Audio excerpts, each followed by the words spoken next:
All right, here we go. All right, so it's lunchtime, and you guys know what that means. It's another great episode of Lunchtime Talk with Steve. Today we have Stefanie Krievins on here with us. She's a motivational speaker, or well, a keynote speaker. She's oh my gosh, she does so much. She's a life coach. She's an executive coach. You name it, this lady seems to be able to do it and do it well. That's the thing. You know, she's on the top of her game, and I am happy to have her here with us today. So we're going to run the intro and do a commercial, and then we're going to come right back. Tell your friends that Steve is on and that he has Stefanie on with him today, all right? Go ahead and share it out with your friends, your relatives, your favorite groups.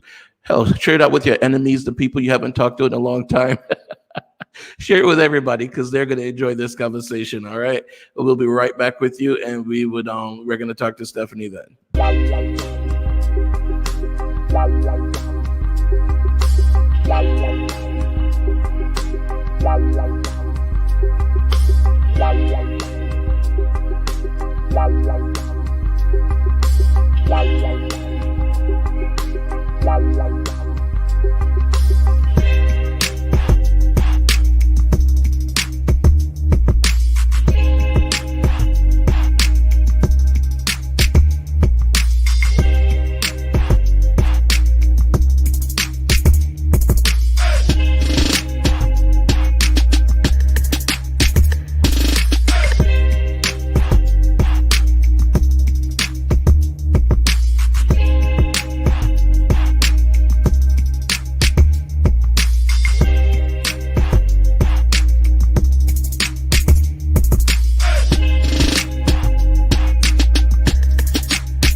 All right, we are back and we are here to today chatting with Stefanie.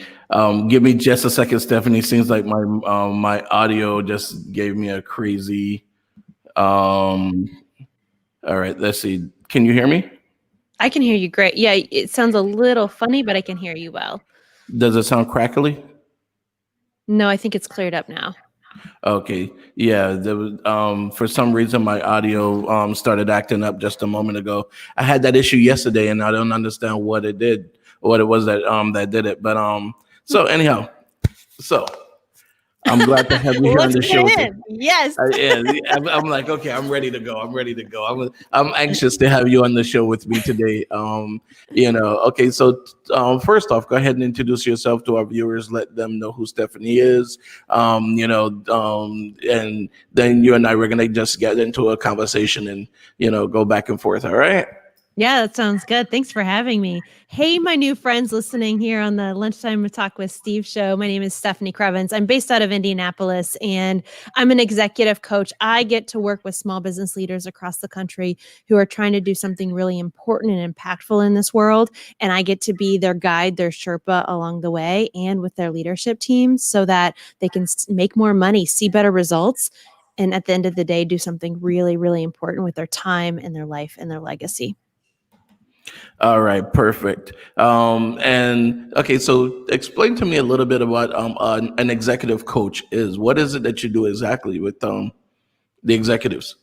Yeah, so executive, that term is used kind of broadly. Let me frame it by saying Coaching is a special methodology in the personal and professional development continuum, if you will. So a lot of folks know about therapy, which is on one end of the continuum, and it's a very helpful resource, especially when you're in a place where you just can't get yourself out of it. You're so stuck, you're so mired in the muck that all you can do is think about what is going wrong. And I've been through tons of therapy myself. My therapist was at my wedding. I adore therapy. It's useful for people, but it's like archaeology in our lives. It's about digging up the past to discover the future.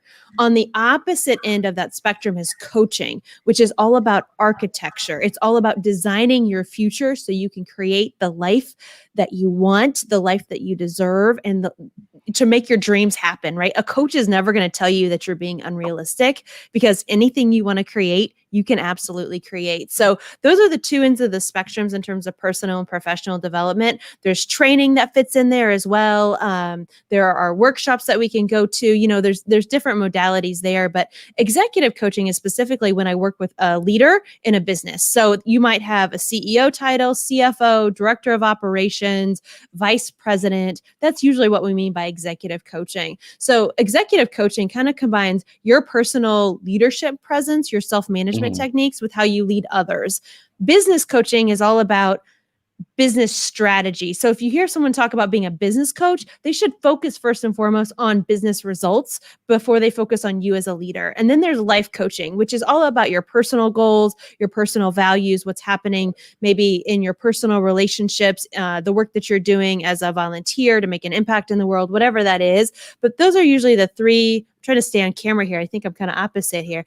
No, you're good. You're good. All right. Those are usually the three modalities of coaching that I stay in. There's many different types, but when we think about coaching in the workplace, coaching for leaders, usually a leader is either buying executive coaching, which focuses on your leadership style, business coaching, which focuses on the business, or life coaching, which is very personal, and usually that person invests in on their own dime. All right.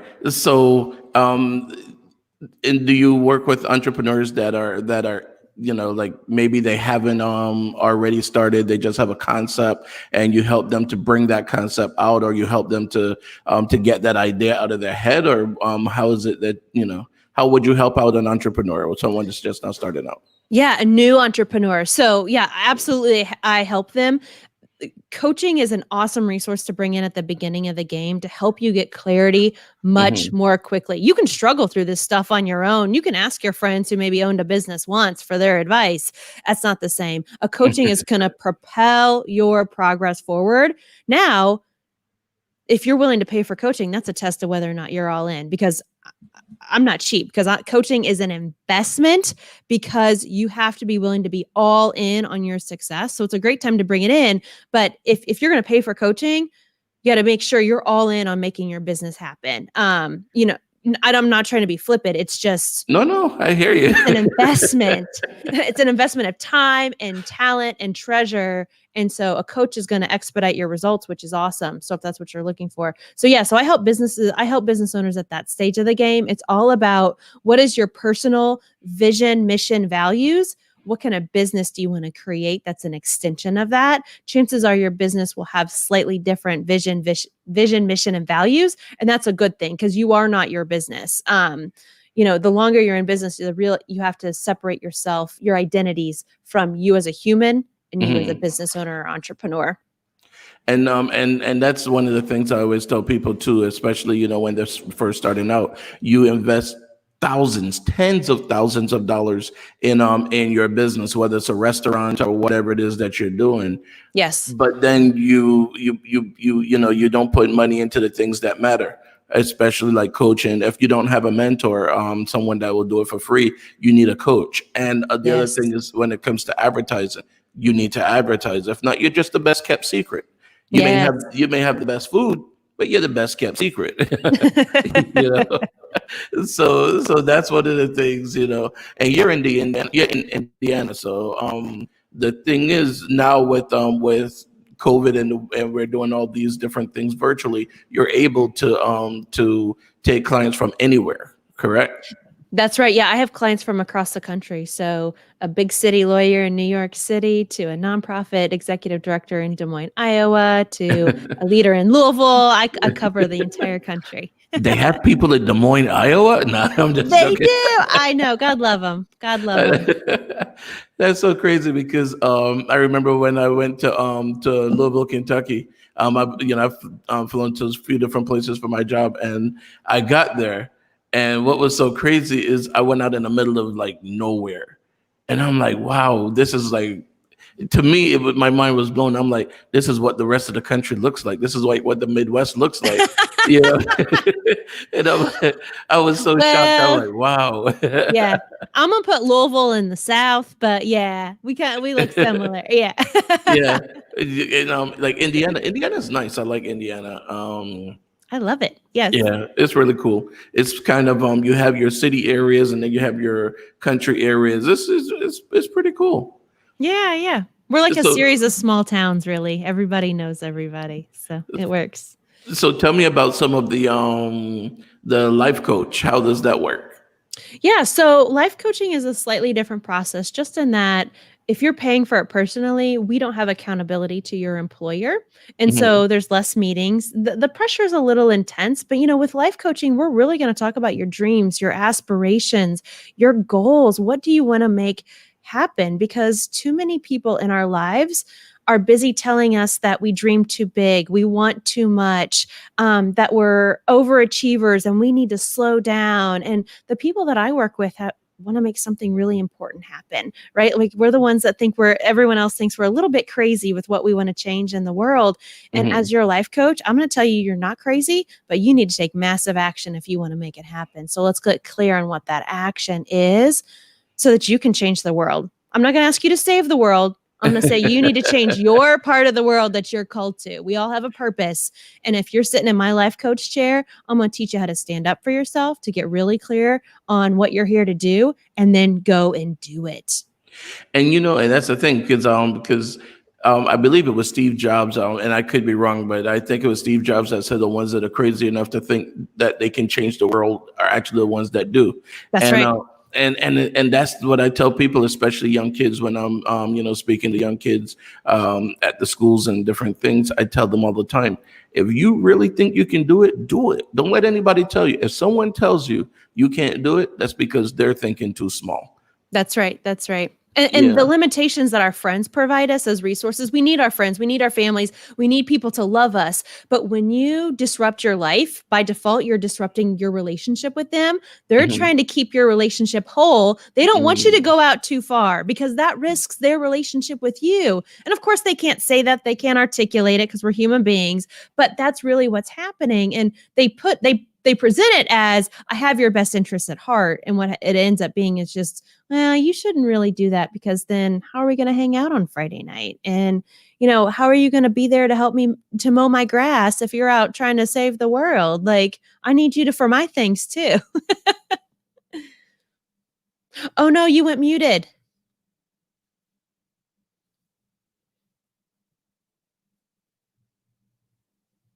Nope. Something must be in retrograde. Nope.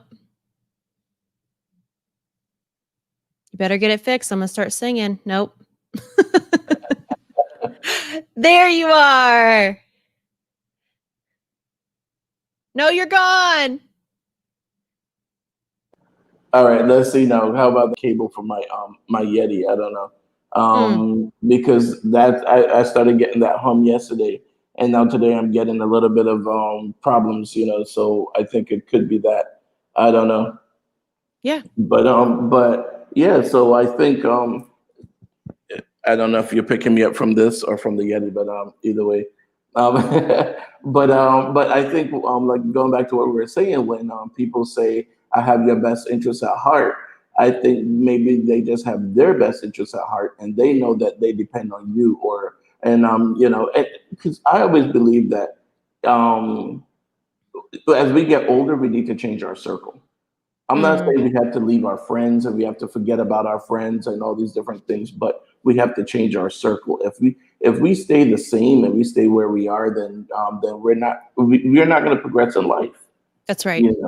So we teach our children to move on when they're in elementary school, and then they go to middle school, then they go to high school, they go to college. We teach them how to adjust to different things, but then when we get older, we forget and we don't want to adjust to anything. We just want to sit back, relax, and have the same friend for 20, 30, 40 years. Yes. I'm not saying we can't have those friends, but if I see that my friends aren't moving in the same direction, hey,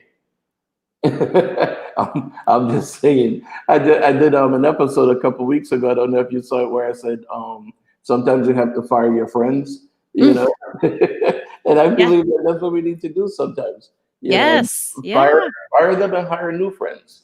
Yes. I mean, I have some of my ride or die friends, right? The ones that I call, like, if my husband's in the hospital and I need support, they're coming over. Those are not Mm, my entrepreneurial friends. They don't understand my life. right. Our culture romanticizes entrepreneurialism. And I'm like, it's not romantic. And when I'm working at midnight 4 nights in a row, like, that's not romantic. And they don't get it. And they want to hear the good stuff. But my entrepreneurial friends, the ones that I sit in a mastermind with month after month, they understand the struggles. They understand needing to appear confident in some places and not having a safe place to be, to let your hair down and that kind of stuff. It's you need two different sets of friends for various parts of your life. And I hope for our listeners, those can be one set of friends for you. But in my case, because I evolved out of employment into what I'm doing now, it was very clear to me early on that I needed a different kind of tribe. And as an employee in a workplace, I always felt very lonely, like a misfit. Like, why can't I just fit in here? Right? Like, how come Mm. no one appreciates when I say what everyone's thinking at the staff meeting, but no one else will? Like, no one. I think maybe I'm not meant to be an employee. Hmm. And going out on my own, I have a tribe of coaches and consultants here in Indy. They're my people. They're where I don't feel lonely. And I never thought going out on my own would be the way that I would find my people. And that's how it's worked out. So tell me, what made you decide to go out on your own? I mean, like what made you just make that jump, that leap of faith, and just go, listen, I could do this. I'm gonna do this. I'm gonna make this happen. I mean, I know it wasn't easy. So It's still not easy, but yeah. So a few different things happened in my life. I've always had the entrepreneurial bug. An uncle growing up, he was my role model. I loved him to death. He started his own new home construction company in the late 70s. And because of the way he ran his business during the housing crash in the early 80s, he was able to keep everyone on staff. I mean, he was an amazing human being. He's passed on now, but I always knew that my Uncle Mike, like, I wanted to be like him. And I have a graduate degree in nonprofit management. I worked for Catholic Charities here in the Archdiocese of Indianapolis after I graduated. And I was always kind of starting a little side hustle. And back then it wasn't called a side hustle. It was I need to earn some money to pay off my student loan debt here. And that job was eliminated. I sweet talked my way into one of the best HR consulting companies here in Indianapolis, which I had no business being there. I mean, nonprofit social services marketing into HR consulting. Sure, why not? But I sweet talked my way in there, learned some really great things about the power of HR programming, what it's supposed to do for a company, compensation plans, training and development, all that functionality that a high performing organization has. I got to learn that as a consultant there. And then I also did some business development for them. That job was eliminated. Actually, only 6 weeks before the wedding we were paying for. No big deal. And then I joined a national nonprofit that I was deeply passionate about that did Christian social justice across the country. So we wrote curriculum for churches so lay facilitators could pick up one of our programs and just facilitate it within their church to educate Christians on the realities of domestic and global poverty, as well as your obligation as a Christian to help end some of those systemic problems and daily problems if you call yourself a Christian, right? What are we called to there? And so at that organization, I did 3 transformative projects for them. And the last one was converting multiple Excel files and an old fundraising database into Salesforce. They're a modern CRM. So basically, from a data perspective, they went from 1992 to 2013 in a matter of months. And it's because I did that for them. And 40,000 constituents, millions of dollars of tracked revenue, all needed to be in one place. And I said yes to it because I wanted to be impactful on the mission. And I don't know if I'm allowed to cuss on this show. I flippin' hated it. We're new friends, Steve. I didn't know. You can say whatever you want to say on the show. This Okay. is All right. intimate. Fucking hated it. Like every night I wanted to drink a bottle of wine. Like I was so miserable. And I come from a family of alcoholics. And so I knew that wasn't the best self-care mechanism out in the world. So for the record, that never happened. But I was like, I've got to freaking change this. Like, I hate my life. I hate this. And so I went to go see a friend who was a life coach. I didn't really know what he did or what I was paying him for, but I was like, I need help. Like I said, like I told y'all earlier, my therapist was at my wedding. I adore her. Her name is Carla. She's the best thing to happen to me since sliced bread besides my husband.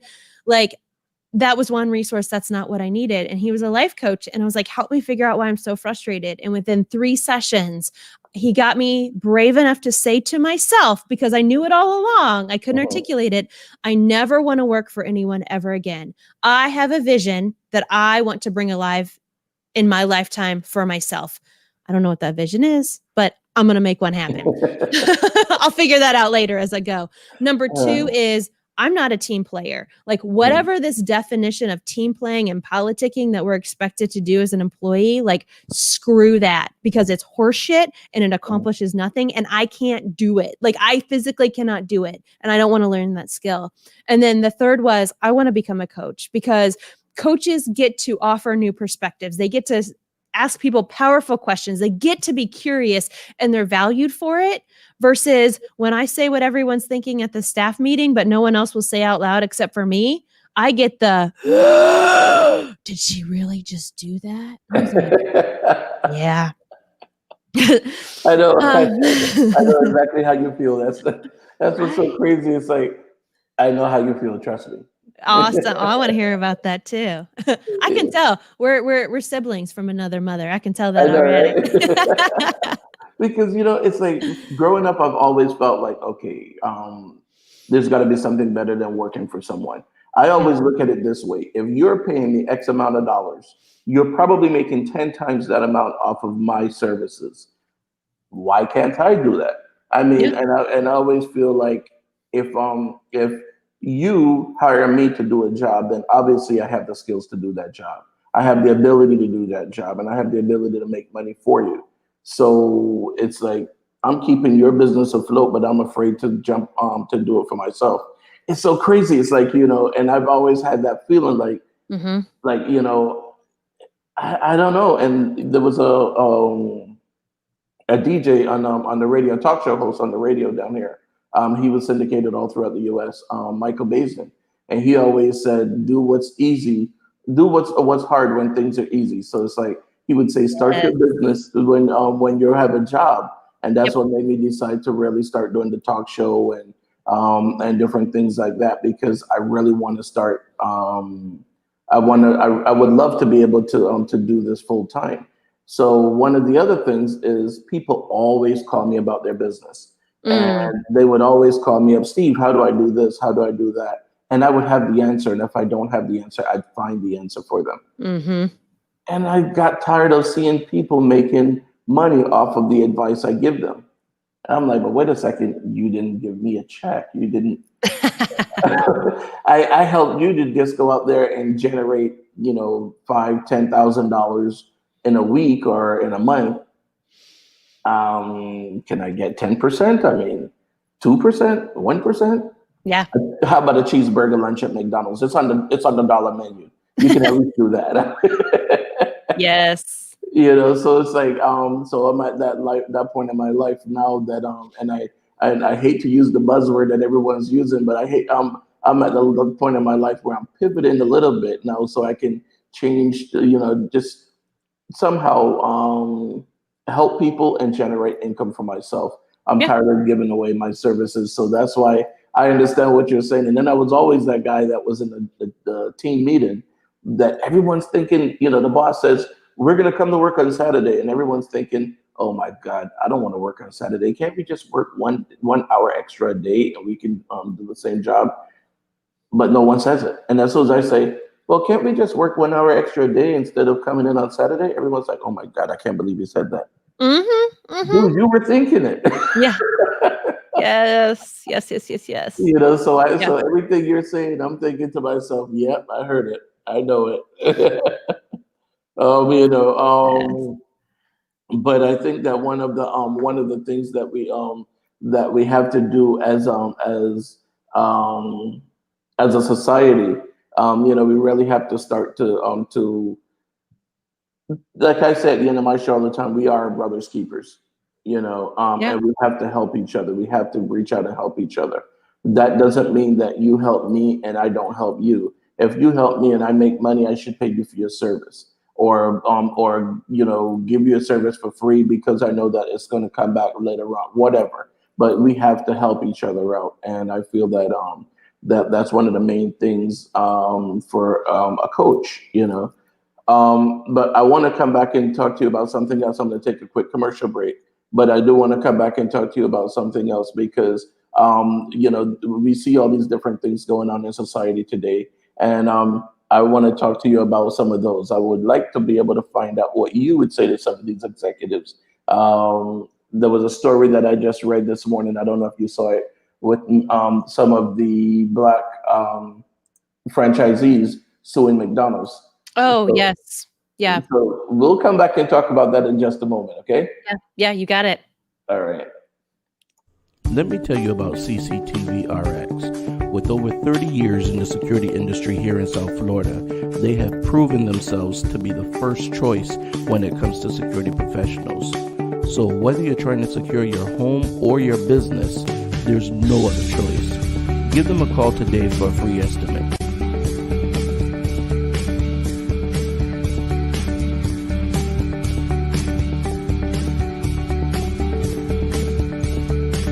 Would you like to be more tech savvy, create your own compelling graphics, sales pages, and marketing tools? Would you like to effectively use social media to generate more leads? If the answer is yes, register for one or all of the 8-module digital marketing series. You will feel comfortable in a judge-free, nurturing environment as we get the work done. My name is Melissa Jane, and I am your tech trainer.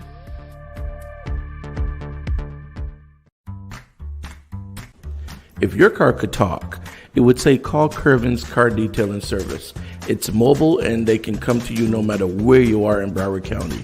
Give Krievin a call, 954-549-8507, and tell them that Steve sent you. Baby, won't you take me there? I want some real good food to eat. I want shucking and jiving. Shucking and jiving. I want shucking and jiving. Shucking and jiving. Shucking and jiving.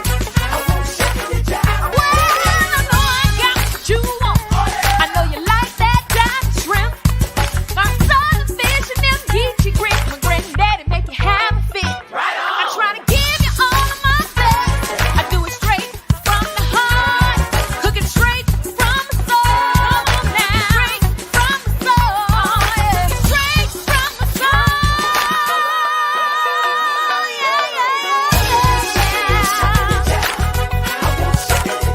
Ooh, that's what it is, what it is. That's where it's at, that's what it is. Come on down and shuck it and jive it. Cajun food with an old school groove. Our designers to get your taste palette back in line, baby. Follow us at We Shuck It. All right, guys, we are here. We're back, and we are talking to Stefanie Krievins today. All right, she's an executive coach. She's a life coach. She has a lot of insight on different things that are going on because she's one of the people who actually help to influence some of the executives you see out there. She helps them to bring out the things that are in them. So if you guys are an entrepreneur, if you're looking at being an entrepreneur, if you feel like you're stuck in your life, Stephanie's the kind of person you want in your life. All right, she'll help you to see the greatness in you. All right, so definitely that's someone that you want to reach out to. All right, and if you guys haven't already done it, go ahead and click like on Facebook or subscribe on YouTube and click the little bell so you know whenever we're on. All right, so Stephanie, hey Stephanie, there you are. Hey. All right, so thank you very much for being on here with us. And I wanted to ask you, so let's look at the McDonald's situation. And we know that these things happen all the time.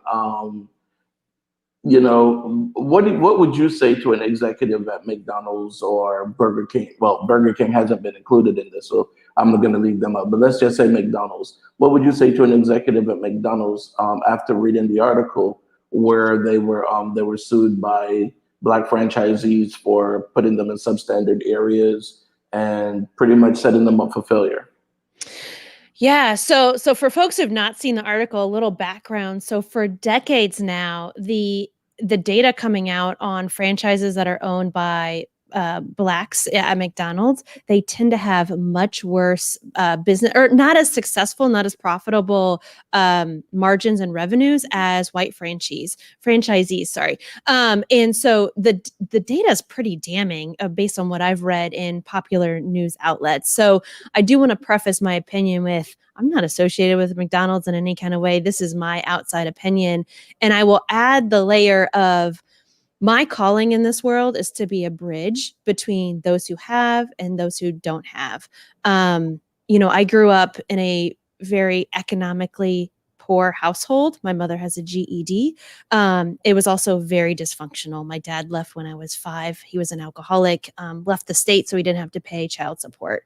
Fast forward, I have a master's degree and a financial planner, and I get a new car every 3 years because I want one. Like, I am a bridge between all of those worlds. And I try to bring those different perspectives to the folks that aren't on the side of the bridge that my client is on, or vice versa. So from this perspective, talking to business leaders about looking at the data as it relates to the results that their Black franchisees are getting versus their white franchisees, that seems pretty simple and straightforward to me. Like, the data says that their results are not the same. And your job as a leader is to protect all of your people. So what are you doing to change this story that data has created? What are you doing so that there's equity, right?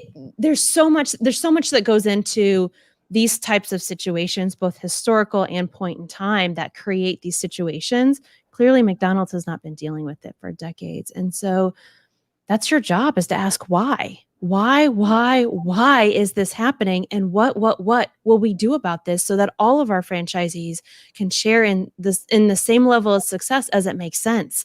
And so to me, it's the opportunity is to be curious, not, well, I created millions of dollars for you, Steve, but Karen over here, in Indianapolis, she got 10 times that, but you still got your millions of dollars, so you should be grateful. No, it is not time as a leader to grandstand. It's your opportunity to get curious about what's really happening.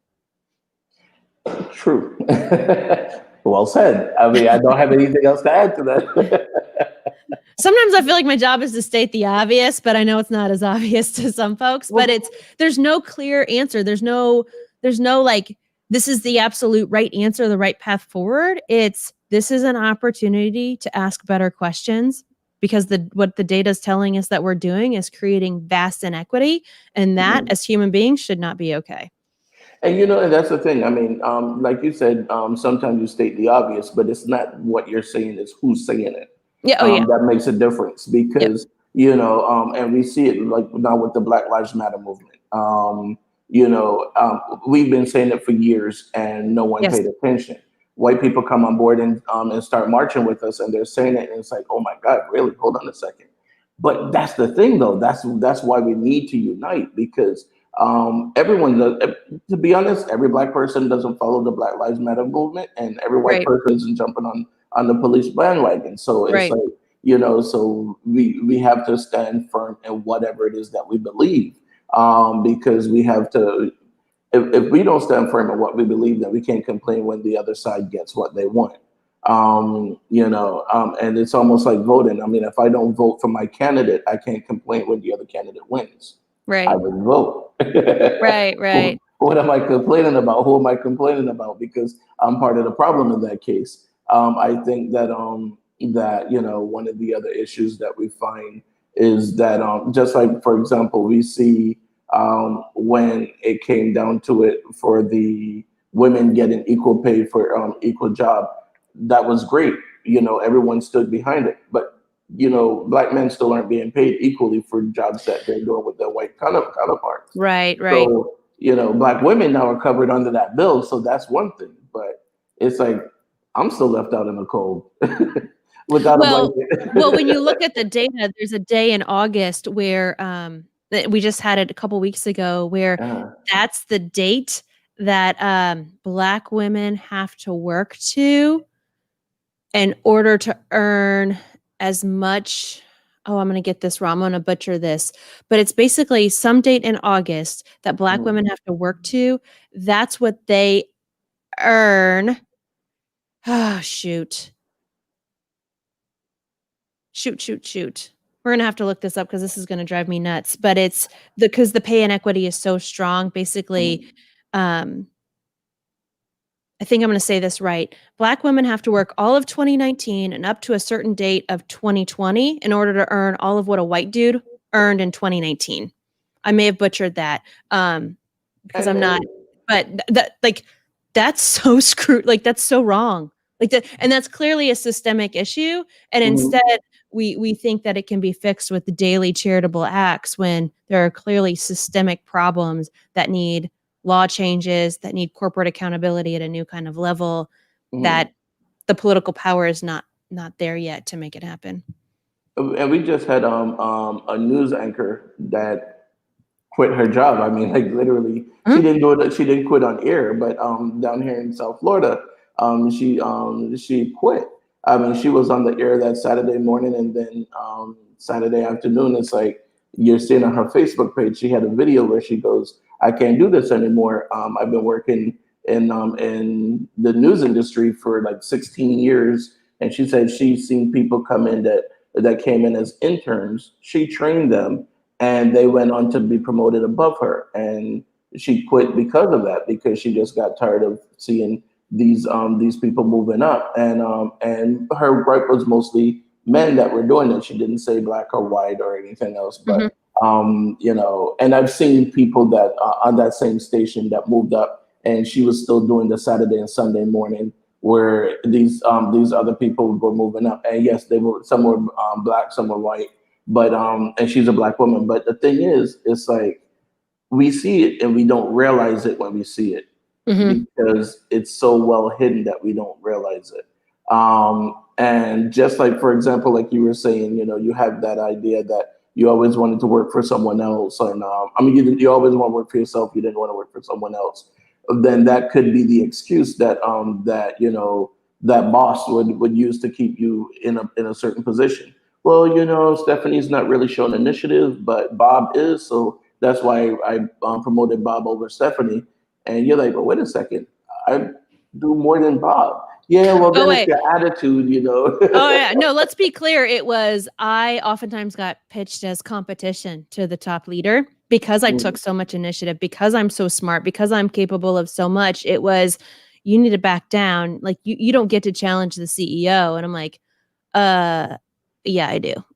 Exactly. It's like, why not? I do. Yeah. Why don't we get to challenge the CEO? I'm here for the mission. Like, I'm here for the mission. I'm here to make the mission better. If that comes across as challenging the CEO, okay, cool. Like, you can challenge me back, but I can't tiptoe around your ego. Exactly. And that's one of the biggest things that we see. We see people that, it's like, if I'm hiring someone and the person comes and if I say, like, say I'm interviewing you and I say, Stephanie, why should I hire you? If you tell me, because one day I want to be running this company, I like that. I like the initiative that you have. You want to run the company? I love that. Some people get challenged and they're like, oh gosh, she's coming for my job. Yeah, no, we're not going to hire her. Dude, I want the one that wants to run the company. I want the one that's going to make this, that's going to take this and feel like, okay, I get it. Like, for example, when I worked at McDonald's when I was a kid, we had a manager named Lyle. And Lyle would be like, if he drove into the parking lot and he saw garbage out there, he's not going to go say, hey, Steve, go pick up the garbage. He picks it up on the way in. Yes. So it's like he had this whole thing like he was Mr. McDonald. I mean, seriously, it's like he ate, breathed, sleep, everything McDonald's. And that's the kind of guy that makes you feel like, I want to work for him. Yes. Even though he was really hard on us, but we wanted to work for him because he didn't just go tell you go out and do it. He did it himself. Yes. So, and he loved to promote people. You showed that you had initiative. You could be team lead. You could be, you could be assistant manager. You could be manager. You could be so many. Lyle will move you up based on what he sees, and the harder you work, boom, you're in there. Yes. That's something that that I think we need more of instead of being intimidated and saying, "Oh my God, she's coming for my job." You know what I mean? That should be good. Stephanie should come for your job because then you should look to move to something else. You Right. should be, you know what I mean? And if there's nothing else, retire.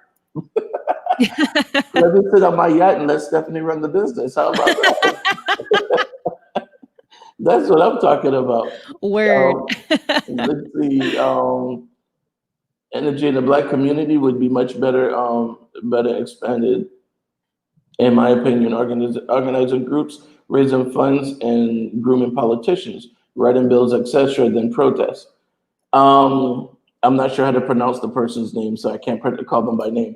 But and let's see, he also says, or they also say, you can sit around asking for change, but you can create change. And you know what? Honestly, okay, I'm gonna have to agree with that person to an extent, um, because yes, we do need to have more black politicians. We need to have more groups. But the problem is that a lot of these things are kind of stifled on the ground level. They don't get a chance to grow. I was running for office here in my in Broward County. I was running for school board member. And to be honest with you, I learned so much about running for public office. Hmm. One of the things is it's hard to go against the establishment. Uh-huh. The people that have friends in high places and have and know people, they tend to get the campaign donations that I'm not going to get. I mean, you have people that are raising $150,000 for a campaign for a job that only pays like 50 grand, and it's like, and then you're seeing them getting money from all these different groups that I would think a conflict of interest, but no, like we had the property appraiser. He raised money from so many different groups that were construction companies, that were property management companies. I would never, if I were running for property appraiser, I'd never think of asking these companies for donations because I'm thinking that could be a conflict, but apparently not. But so going back to what the person was saying, a lot of times it's tough because when you try to organize these groups and you try to run for an office, you're trying to raise funds, you're asking people who don't have money to give you money, which is kind of like, like you were saying, you grew up in an economically deprived household. So if you went to your mom and you said, "Mom, I'm 16 years old. Can you buy me a new car?" She's going to say no because she doesn't have the money to buy that car. Same thing, but you have a community that you're asking to donate money to you and to help you get to where you want to go, but they don't have the money to do it. So it's like it's kind of crazy, but Well, yeah. Can I push back on that a little bit? Sure, go ahead. Yeah, I think one, the Barack Obama campaign taught us that the power of those small donations. Now it takes a shit ton more work to get $51 donations and one $50 donation, or 50,000 versus whatever. So I think there's that piece, but there's also, if we're looking outside the power structure, we have to look at what are the different kind of wealth, different kinds of wealth that people might have that might be helpful for you. It may not be the money, that's one form of wealth, but that communal connection could get the people to the polls to get you the votes, and that's what matters. So I think in this case we have to look at broader definitions of wealth in order to create a new kind of power and insert ourselves into a power structure that maybe we don't currently belong. And to this person's point, and I'm going to try to butcher the name Stray. I apologize. I'm from Indiana and I say Hoosier things sometimes, but to your point, it's really embarrassing, Steve.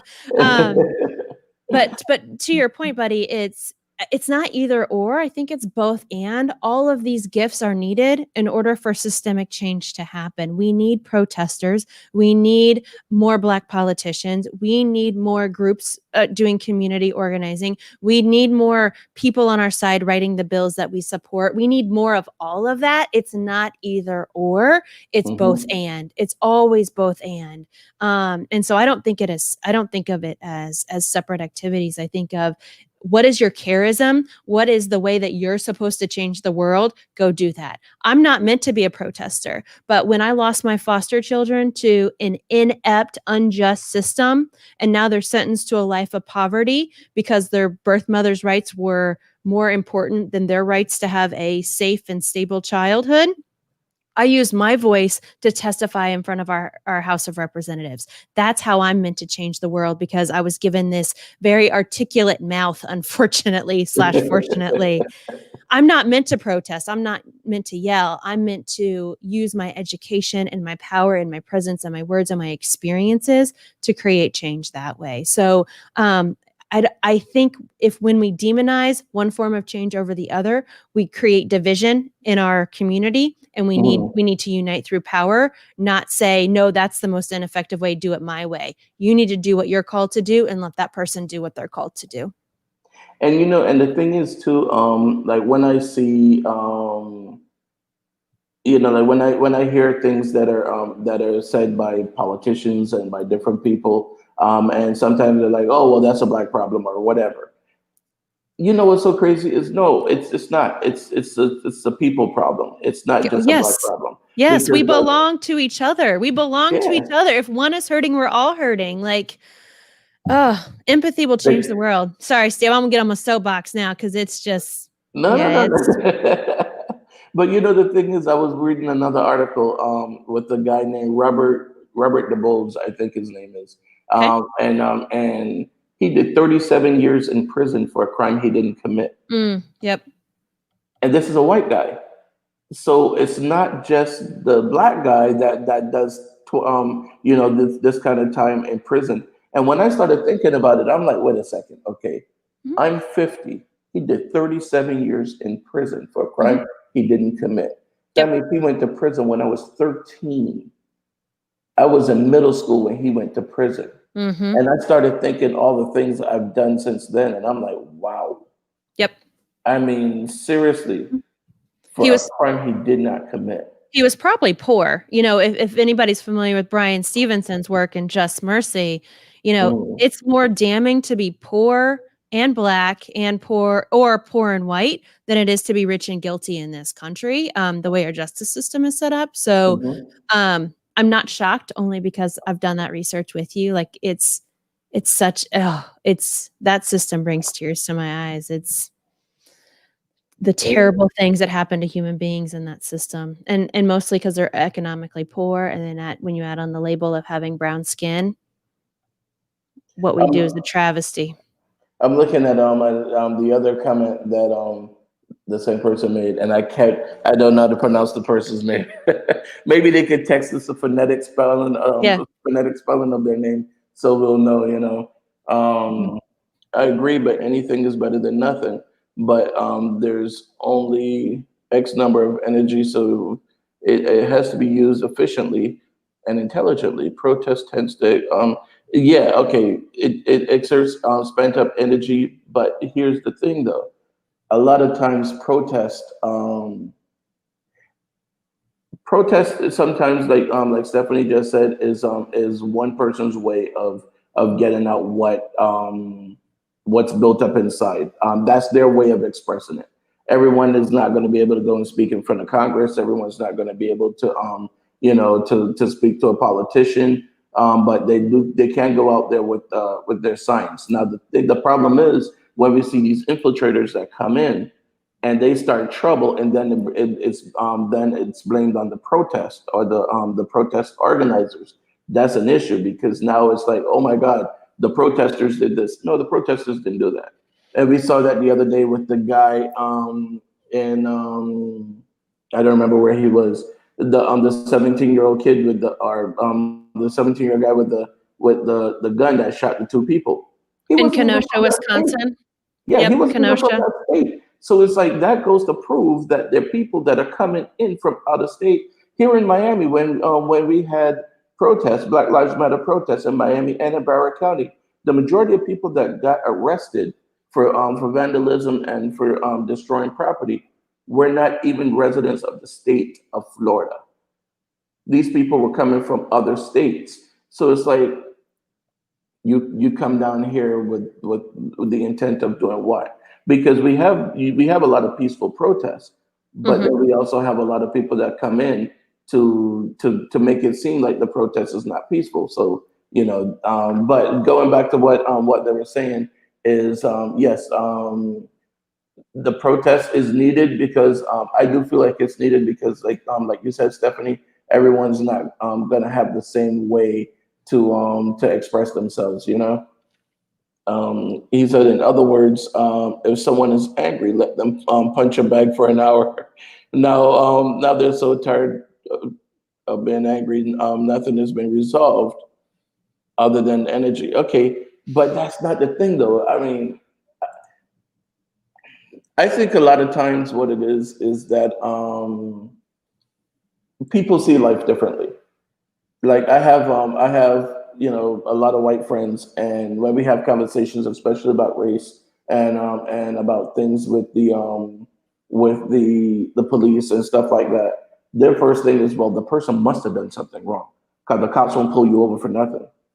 Yes, the cops will pull you over for nothing, but You went to, oh, you're so cute. You're so cute. I know, right? Yeah, because it's like the thing is that what they don't realize is the cop won't pull you over for nothing, but they will pull me over for nothing. They'll pull me over and question, whose car is this? What are you doing in this neighborhood? All these different things that they won't pull over a white person and ask them. They won't pull over a white person and ask them these things if they're in a nice neighborhood or driving a nice car, a Mercedes or a BMW or whatever. I mean, they Well, never do. and I think, Steve, the point of this conversation is, we have to be empathetic with other people's experiences. No, we think that there's one America. We think that there's one American system, and the America that you experience is different than the America that I experience. And Hmm. without empathy, we can never build that connection to understand why why young African American experiences in low income neighborhoods should not be okay for anyone's child versus, well, I got mine, they need to get theirs. Like, that's not okay. It's y- you know any form of activism should open the door to empathy and helping other people understand what's really going on. um, versus trying to use some generalities for situations and things like that. It's just there's not one America that we all experience, and I don't think we should pretend like there is. Um, but if you believe that we belong to each other like I do, then you'll reach out and be curious about what happened in your life. Tell me how you got these views. Tell me why you think this way versus let me tell you why I'm right. Exactly. And you know what? And I think that's what we need more of. I think we need to send you to the White House. That's what we need to do. I wouldn't last a hot minute there. You kidding me?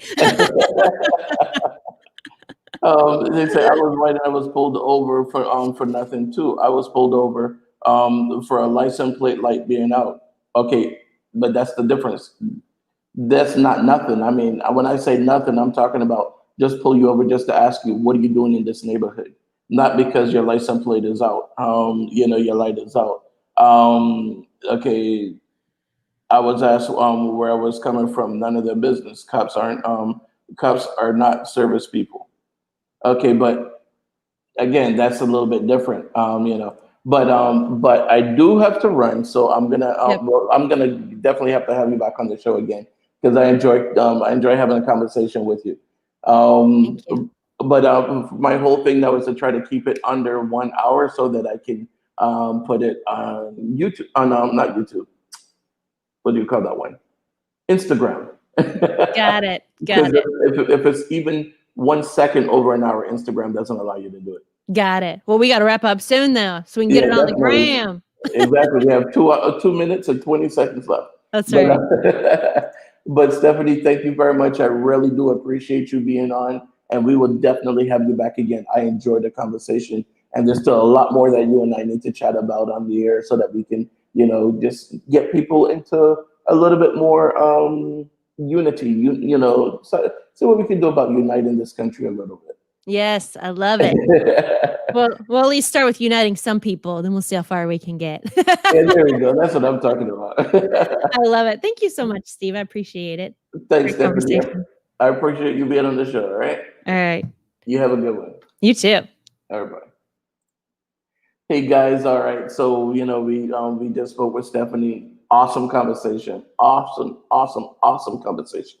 I think that that there's a lot that we need to do in order to get this country united, and we really have to start talking to each other a little bit more. We have to have open and honest conversation, but not just talk to each other, but we need to hear what the other person is saying. We can't just listen and then go, oh, but they're wrong. No, you don't know where they're coming from, so you can't tell them they're wrong on either side. All right. So these are things we need to do. All right, guys, as always, take care of yourself, take care of each other. Do a random act of kindness for a stranger, because tomorrow you may be that stranger that need that random act of kindness. Also, go out to the website, lunchtimetalkwithsteve.com, and check out some of the services that we have available. All right, guys, thanks very much. I really appreciate you guys watching. We are going to have Stephanie back again so we can chat more about some of these other issues. All right, talk to you later. Peace, people. Please visit lunchtimetalkwithsteve.com if you would like to be a guest or advertise on the show.